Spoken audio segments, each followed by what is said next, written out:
Hi, everyone. Thanks for joining us today. I'm Camille Tootie. I'm the former executive editor of NextGov, a longtime storyteller and podcaster. I'm excited to welcome you to our conversation this afternoon, leveraging satellite data to improve climate resilience. The climate crisis is reshaping our world. Across the government, leaders from defense, intelligence, and civilian agencies all recognize that climate change will worsen geopolitical tension in the coming years. Climate change will also transform the operational landscape for strategic areas such as the Korean Peninsula, the South China Sea island chains, and the Arctic. As such, the US in recent years has emphasized climate change as a national security priority and has outlined adaptation and mitigation strategies in planning documents. Today, we have Chelsea Cervantes de Blois, who's a climate change specialist at the State Department, Kate White, Program Director of Climate Change in the Office of the Deputy Assistant Secretary of Defense for Environment and Energy Resilience, Christine Urbanovitz, Senior Geospatial Data Scientist at USAID Geocenter, and Robert Cardillo, Chief Strategist and Chairman of the Board at Planet Federal, to discuss how government agencies can use satellite data to enhance climate resilience, improve planning risk models, and support information exchange in emergency situations. However, before we start, I want to remind you to get active in the chat. It's right there next to the video window. Post questions and socialize with your peers throughout today's event. Let's start by having each of you, in a few sentences, describe what climate resilience means to you and your agency. Kate, why don't we start with you? Hi, I work within the Office of the Undersecretary for Acquisition and Sustainment, which for the Department of Defense means buying things and dealing with the resilience of the installations from which we project our power and from which we train our service members. So we manage a global portfolio of over 568,000 buildings. That's a lot of buildings to worry about for climate resilience. And we have about 27 million acres of property. So we do a lot of natural resources for resilience. So the department very much recognizes the administration's priority on climate resilience. And in fact, we've had been developing policies and guidance since about 2010 in that area. Christine?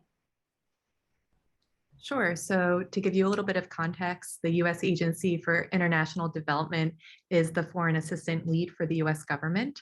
We work in nearly 100 countries around the world to save lives, reduce poverty, and increase self-reliance. Climate change affects nearly everything that we do at USAID, and it disproportionately impacts people living in poverty and people who are marginalized. Addressing climate change is a top priority for USAID. We recently released our climate change strategy, which has two big objectives, mitigation, but also building resilience. And in this context, that means how do we help people anticipate, prepare for, and adapt to climate impacts? Chelsea? So in the portfolio that I'm in, climate resilience for us is to understand what are the discussions and negotiations around anticipating and preparing to respond to hazard events that we identify as climate change trends and disturbances in that context as well, and how do we improve in that context. In the position now, the idea is to understand where policy and finance are going to be integrated into the discussions of climate change. Robert? Thanks. Great to be here. Quite simply, the climate crisis and the related resilience effort is the raison d'etre of the company. It wouldn't exist, unfortunately, without this crisis, because it was founded with the intent and the idea that in order to manage, you need to monitor, and in order to monitor, you need to measure. And so the founding of the company about 10 years ago was to create conditions that allow that monitoring, measuring, and ultimately managing. And so it's giving the raw data, if you will, or the core science that allows all of the other teammates on this call to make the best decisions they can. I do have one more thing to say about how resiliency and the importance of climate, sits at the core of the company Planet. And I think it goes to its, three core deliverables. Planet seeks to make the world visible, to make that visibility accessible, but most importantly, to lead to actionable. And I love the fact that on this webinar, we're talking with three action-oriented leaders in three critical positions in our government. And I would just remind myself and our viewers that we need to keep the end in mind. Right? What's the outcome that we seek? What's the difference that we must make? And again, I'm proud to be part of a team at Planet within a broader ecosystem of many like-minded, companies and nonprofits, academic institutions, international organizations that are all pulling together to make that difference, right? To not just recognize the change, but to act in a way that makes not just our world better, but those that will follow us. What digital tools and technologies do you use to inform your decision making around climate resilience? Christine, let's start with you. Sure. So since we work in multiple sectors that climate change touches, so we work in agriculture, food security, conflict prevention, environment, health, humanitarian assistance, I'm missing so much more. It's a really complicated picture. And across these sectors, we use GIS and remote sensing to take all this data and sift it so that we can better understand these problems that are complex and dynamic and interrelated.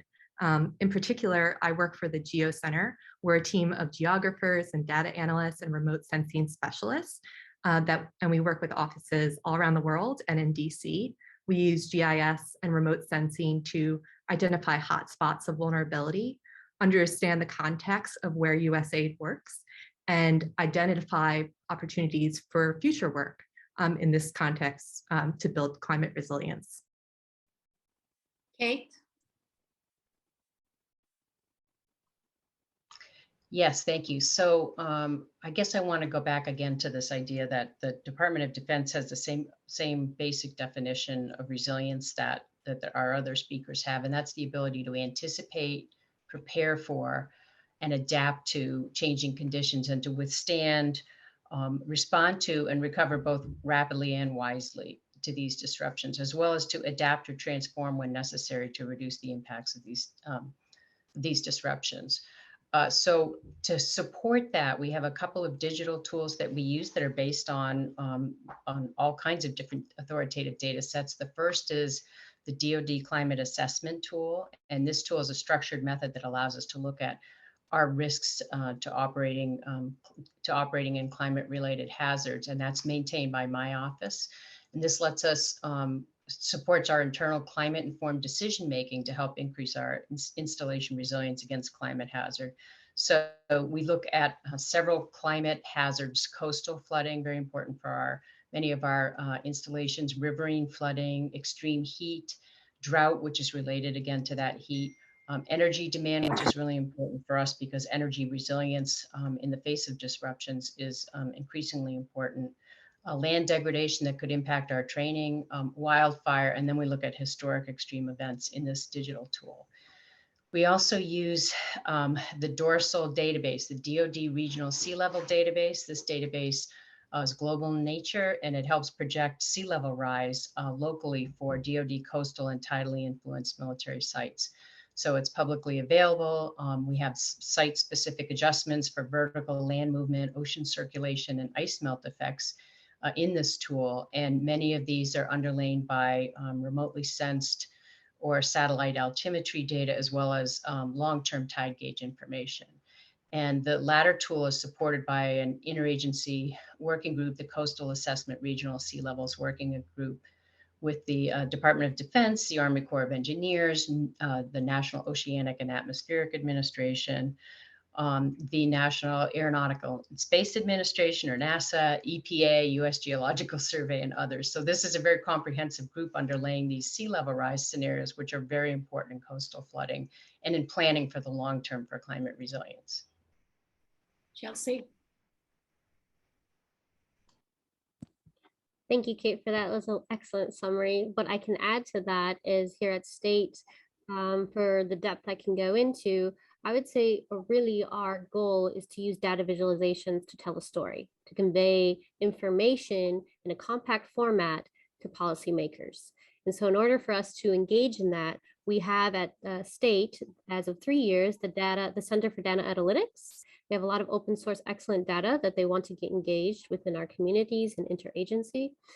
We also at State rely with our DoD colleagues as well to provide information that we need in order to convey and create those data visualizations within the items that we write, but also when we are searching for information to convey and to share with our policymakers, we rely on such imagery as well. When it comes to satellite data, what role can it specifically play in bolstering climate resilience for improved defense, diplomacy, and development in places where they're most needed? Kate, you touched on this, but could you elaborate a little bit?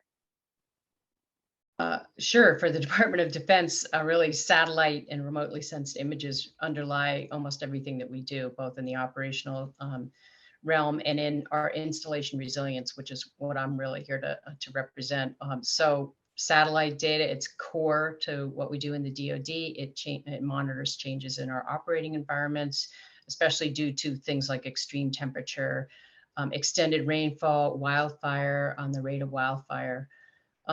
So some examples of how this works are satellite altimetry. I just mentioned this before, but as the satellite record increases in time since the mid-70s, this begins to give us a period of record that is long enough for tide gauges to be supplemented by the satellite records. And that gives us a much finer resolution picture of what's going on very locally instead of just sparsely located tide gauges.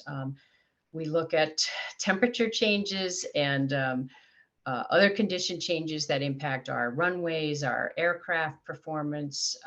We look at loss of ranges, training ranges, and due to extreme weather conditions. So we use these. We use these all the time. Christine? Yeah, Kate touched on sea level rise. We've also worked on that. For example, in Senegal, we mapped potential sea level rise, and it was a visualization challenge, like Chelsea might have touched on, because we were trying to hit on multiple scenarios, but we used a published digital elevation model from NASA's radar data, and then presented this to the mission, and the mission in Senegal used it to plan for the next several years for strategic planning.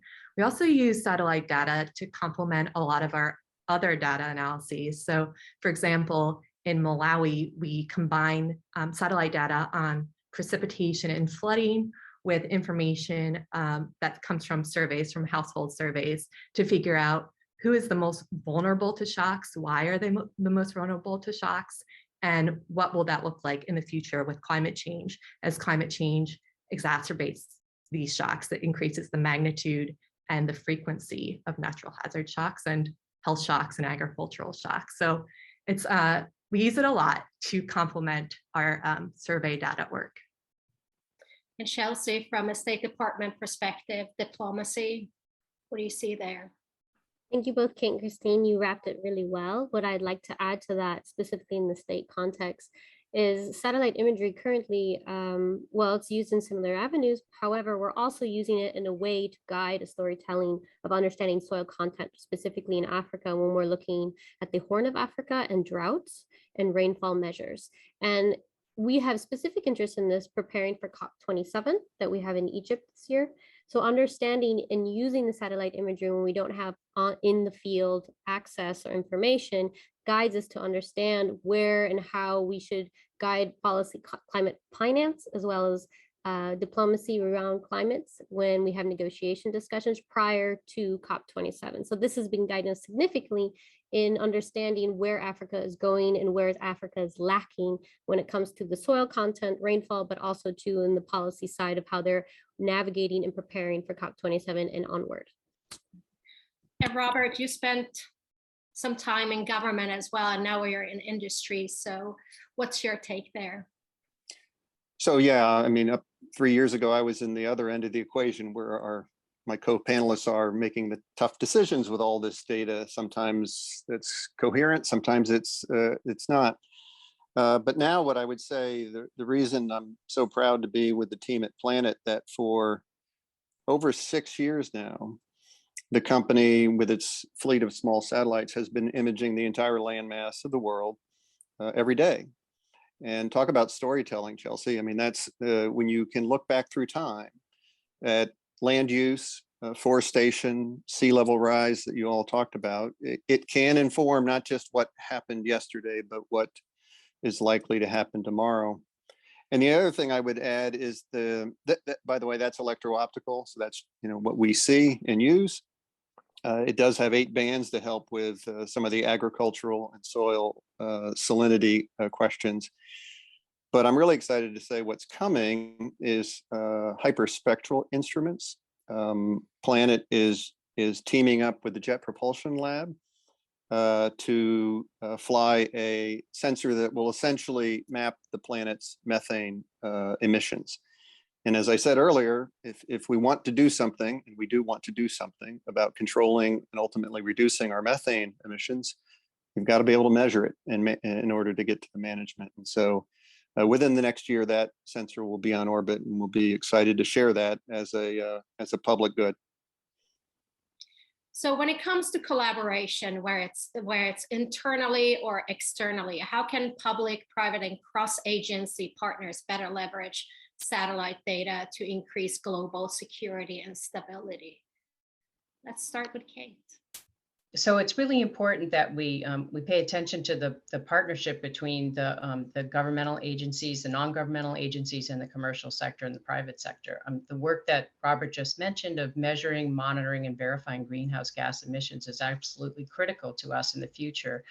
We think of greenhouse gas mitigation as a way to avoid the unmanageable conditions that we must adapt to, whereas adaptation is really managing the unavoidable. So what we want to do is reduce to the extent possible the greenhouse gas emissions that are making the climate disruptions that we're facing today. So I think thinking about how we can leverage each other, going back to the 2011 National Security Space Strategy, we identified then that there was a need to have a commercial market and commercial innovation going on, as well as governmental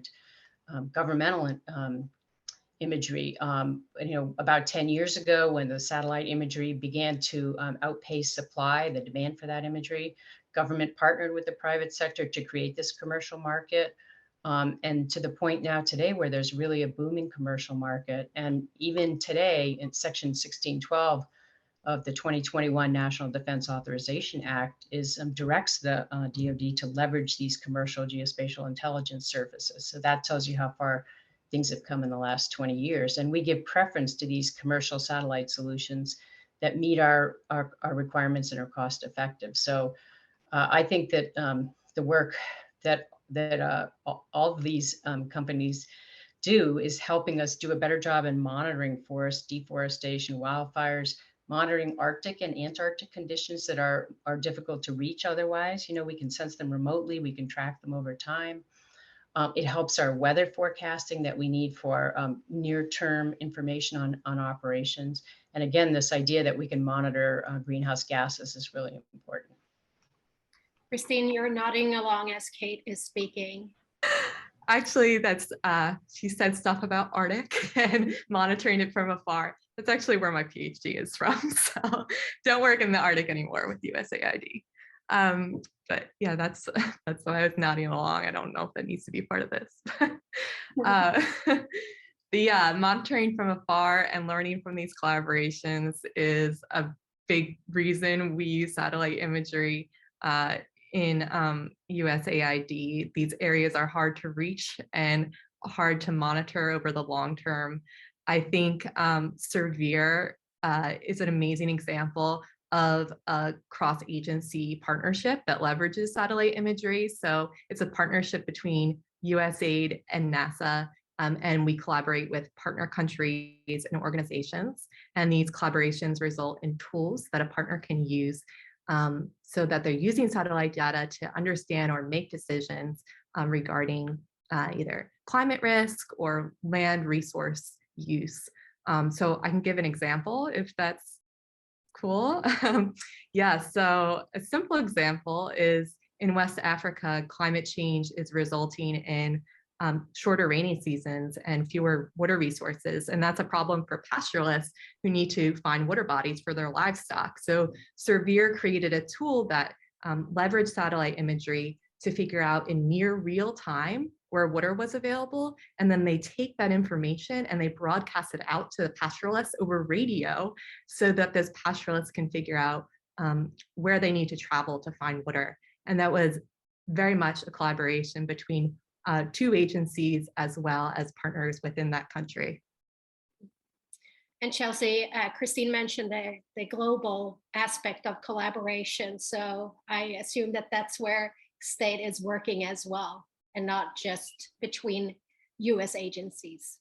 Yeah, that's exactly correct. And also, Christine and Kate wrapped it up very well, and it gave excellent examples. So I won't reiterate or repeat what they say. However, I will add that right now in state as well with interagency, we're collaborating on the climate security roundtables.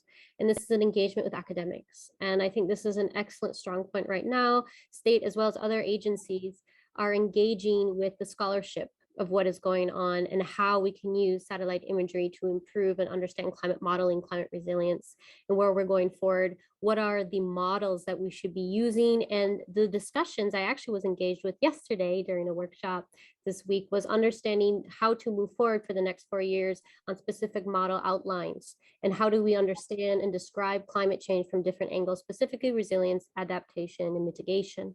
And these discussions will continue to blossom and grow into different avenues, but it is excellent that we have satellite imagery, and the way we use satellite imagery is only improving how models are understood and utilized. And while we have imagery, we're also improving the quality of imagery that improves our models, of course. We've touched on the technologies and the digital tools that can be used in terms of increasing resilience, but for satellite data to be actionable in assessing climate risk and building resilience, what other types of data and technology and processes need to be in place for government agencies? Chelsea. I would say from a background of being a climate modeler and a geographer in my dissertation research that I recently finished, I would say understanding and incorporating data uncertainty within that. And this is something that we do battle and often have to interact with when we're using raster imagery combined with other data sets intertwined. So such as population data, demography, studies that integrates with that. But the discussions around and the research around what is uncertainty and how we predict that within our models is a challenge we continue to grapple with. And I think that having it engage specifically in the state side when it comes to policy and understanding and making decisions around climate finance regarding resilience, it's really important to understand what is uncertainty in this context. And these are discussions interagency wise, how to define uncertainty within the models. And this is something that has been touched on, but it hasn't been like jumped into much in depth. But I do believe it will be moving forward within the discussions when we're looking at different data sets and tools to understand climate resilience. And Robert, you mentioned earlier data that isn't always easy to comprehend. So what Chelsea's saying, could you elaborate a little bit on that with your perspective? Well, I really can't improve Chelsea's answer. I love it because, you know, I've been in the business long enough to where I can remember the days when we literally had to chase imagery. It was very hard to get. It was very hard to find. When we did find it, we tended to classify it pretty highly too, because we had it and no one else did. And that was an advantage for our country. And I think, and as I welcome the new talent to include that on this call, I can see that their world has literally and figuratively turned upside down, right? We're being chased by data, quite frankly. And you can either frame it, right? You can cohere it, you can provide context around it. And I love the error module, what don't I know, or how much uncertainty is included in this data is very healthy. And I think the last thing I'd say too, and it's unfortunate, but we also have to know that there will be entities that either purposefully or accidentally introduce false data into the stream. I call that geospatial assurance, and we need to make sure that we have a mindset about protecting our data, especially when the true source is not known or validated. Kate, being chased by data, is that something that happens to you?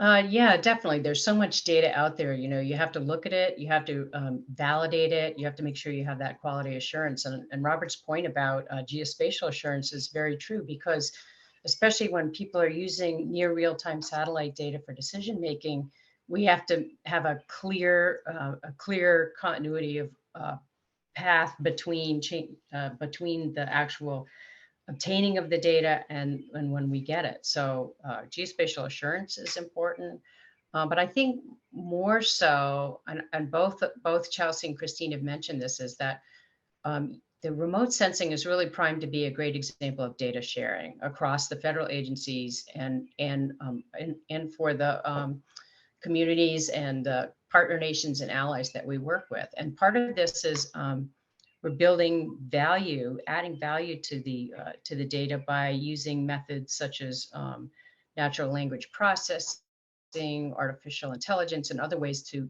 process that data to make it more useful at the ground level. And that's something that Christine mentioned with her example in Africa. So cloud environments, other environments for data sharing, this is going to be really important for us in the future, but it's got to be underlain by that geospatial assurance. Sorry, whether it's determining immediate aftermath of a sudden disaster or the impacts of systemic climate change, planning risk models are key to climate resilience. What are some of the biggest challenges in developing these risk models that are truly actionable? I would say there's two factors, and this is not necessarily a state issue. I'd say this is just a shared issue with data when we're grappling with such modeling. One of the biggest things I would say is the package of the data and how it was collected, because that could create, depending on the collection and the packaging meaning how it was combined, how it was understood, and then synthesized into whatever format you're given. Of course, there is somewhat, to a certain degree, a level of bias by the designer and the modeler putting into it. So I sometimes have caution with that, because we could have the skewed outcome. And this is a risk that we need to be aware of and sensitive to. Also, to the different types of data and how it's delivered is not always the best format. And this is a challenge, especially when we're working with raster imagery and we're trying to understand, for example, human environmental dynamics when it comes to climate change, decision-making behavior when it comes to migration, climate migration specifically. What does it mean in the context of populations moving as climate refugees? How do we define that? And then how is that packaged data being able to convey that within the data visualizations? This is something that I have noticed within state. We are trying to communicate to policymakers who do not have that background and understanding of the risks within the models. So when they're understanding certain flow charts or certain information, it oftentimes can be challenging to explain where the errors could be, or as I mentioned before, the uncertainty and what that means and implies when we have to carefully think about climate decision making, such as around finance, as I said, negotiations, loss and damage discussions, and so forth. Great.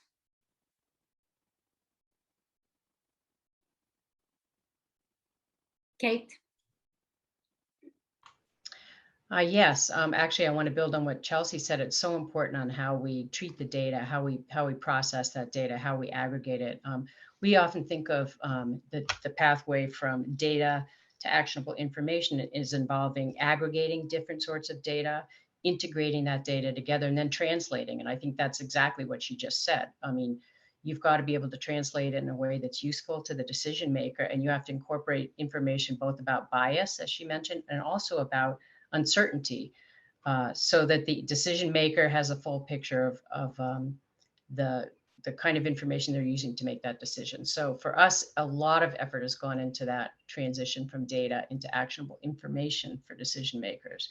We don't make decisions on data, we make it on information. And that's, I think, a key aspect of where this remote sensing data can come into play. It's something that we can aggregate over different spatial and temporal scales that allows us to have a long-standing picture of a certain kind of a trend or certain activities, but also tempered with near-term information that we've recently collected. So what's one immediate action government leaders in the audience can begin doing to better anticipate climate instability? Kate, do you want to continue on that? Okay, so for the Department of Defense, we actually have kind of addressed this in a couple of documents. One is in as a participant in the National Intelligence Estimate that was released last year, also in the Defense Climate Risk Analysis that was released last year, which is really talking about how climate change is reshaping the geostrategic, operational, and natural environments, and which have significant implications for security. And defense and our installation sustainability and our resilience overall. So the action that we're taking is really to understand the climate impacts, both near term and far term, and recognizing that for infrastructure, we're looking out almost 100 years for our decisions, that we need to be able to make decisions today that are avoiding overinvestment today for something that might happen in the far future, and still trying to avoid underinvestment today for which we might have large response and recovery costs or large damages, public health and safety issues. So we really are working full steam ahead on all different aspects of climate preparedness and resilience so that we can be prepared really ahead of the changes that we know are going to come, and also to mitigate climate change to avoid unmanageable changes. Christine? Sure. So when we're thinking about funding climate change work, now, when we're thinking about funding it for today and what is most effective, what's most effective is working with your collaborators, working with your partner countries, and creating tools together so that you know what the problem is and that your tool is going to be effective and efficient in solving that problem. So it's collaborative tool building, it's defining a problem and then having an iterative workflow with your partner who's going to be using that decision-making tool in order for them to feel ownership over it and to maintain it in the future. I think that's an effective way to develop and fund tools that are going to be useful. Chelsea? Thank you both, Kate and Christine. You gave excellent examples as always. What I would like to add to that would be pilot projects. So given what we're experiencing globally, the situation in Ukraine, and an excellent opportunity when we're looking at food security, water insecurity. What does that mean with the markets?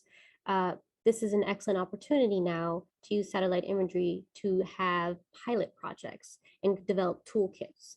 And from a collaboration, as Christine was touching on, with our different partners, and at a global scale, but as well as domestically, in how the US can be supporting the global community when it comes to a food crisis, when it comes to soil contents.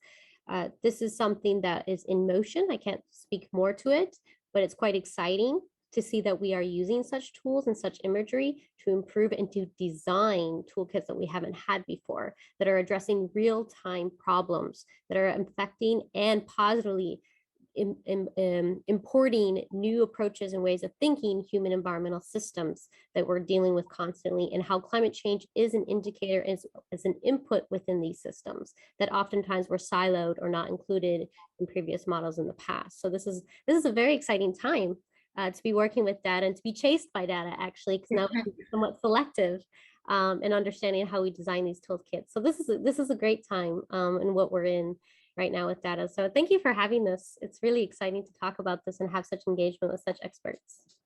Chelsea, you mentioned pilot projects. Do you have any best practices from launching a pilot project for your colleagues? So there is one pilot project that I have been engaged with. I unfortunately can't speak much to it, but I did touch on the fact that it is a toolkit that is supporting in real time what's going on in the Ukraine situation.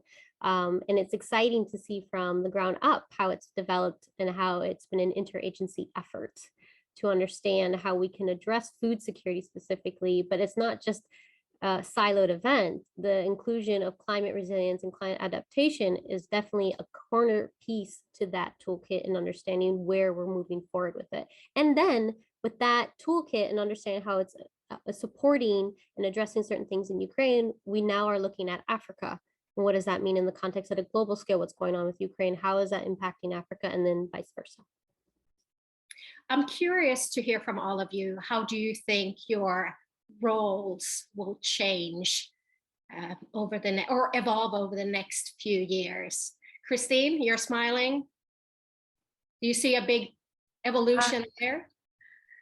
Well, climate change is a priority now for USAID. So I imagine I'm going to be doing a lot more work with climate change. And what I think is interesting and exciting is the opportunity to work across sectors. So I think it's going to be a lot of conversations with offices that might not think about climate change as much, to talk with them about how climate change is impacting the work, how it could in the future, and how they are interacting with other sectors that they might not have a conversation with as much. But as a geographer, we bring all these people to the table with maps and storytelling, like Chelsea said. So I could imagine a lot of data communication now that's cross-sectoral related to climate change. Kate? Yeah, so I think, the next several years, we're going to be really making advances. We've spent quite a while laying the foundations for our work going forward in various areas of the department. And now we're going to be building on it. We're going to be doing, putting up more policies and updating our technical guidance to support adaptation and mitigation. But I think we're also going to be faced with big, tough decisions. I think somebody mentioned earlier those tough decisions. And the visualization of the data, including the satellite data, is so important to underlie a common understanding of the issues that pertain to those tough decisions. People have to develop some kind of a consensus, and even just a shared understanding of what the problems are and what those choices are, and what are the types of data that support a more near-term versus a far-term adaptation or a change. But that's what I see, the tough choices coming up. We can't run and hide from those tough choices. They're here, we're facing them now. Our populations that we work with overseas are facing them. And we have to do our part to do the best we can to assist them to successfully adapt to climate change. Chelsea? I believe Christine and Kate said it so well. I don't really have anything to add to it moving forward, but they gave excellent examples in summary. So thank you both. Robert, what's that one thing government leaders who are watching can begin doing to better anticipate climate instability? Oh, thanks, Camille. Let me start by what might seem simple, but I think can have a profound effect, and that's the reality that words matter. And even in this webinar, right, with people that are really leaning in to not just recognition, but addressing the impacts, we are in the midst of a climate crisis. And I worry that when we say climate change, it doesn't sound urgent enough, because change happens, right? Change, trees change a couple times a year, and you change clothes and whatnot. But this is a crisis, and it's a crisis obviously for us, but even more so for the generations that are to follow. So I guess taking it seriously and speaking about it urgently, I think is a key start. And then I guess I would commend my former government colleagues that there could be some risk of, I'll call it paralysis of inaction, just because of the magnitude of the problem, right, and the challenge and the crisis. And it can be so overwhelming, right, that, we, our agency, our department, can't do enough, or can't move quickly enough in order to make meaningful change. And I would counsel against that thinking. I would commend those first steps, first of recognition, appreciation, and then dedication to action, must be followed up with, even if they're small steps. And I guess what heartens me is that I feel confident that recognition is there, the appreciation is there for the magnitude of the challenge. And I'm really heartened by my fellow panelists who are still serving in critical roles. And each of them had, tangible, meaningful, impactful actions that they're taking. So I guess I would summarize by saying, I would ask the audience, I would ask our other federal colleagues that, look for best practices. I think you have 3 best practitioners on this call, on this webinar. And, if they're not in your network now, I would commend you to, bring them in, and vice versa. We can only be strengthened through that diversity of perspective and experience and expertise. So, in sum, let's stand up to and recognize how big the challenge is, but let's not let the bigness of the challenge keep us from moving out as smartly and as quickly as we can. Thanks again, Camille, for this opportunity. So Chelsea, Kate, Christine, Robert, thank you so much for being with me this afternoon. It's been a really interesting conversation. If you missed any segment from today's event, you'll get an email later this week with the on-demand video. I hope you share these discussions with your colleagues to continue the conversation around some of government's most complicated issues. I'm Camille Tutti. See you next time.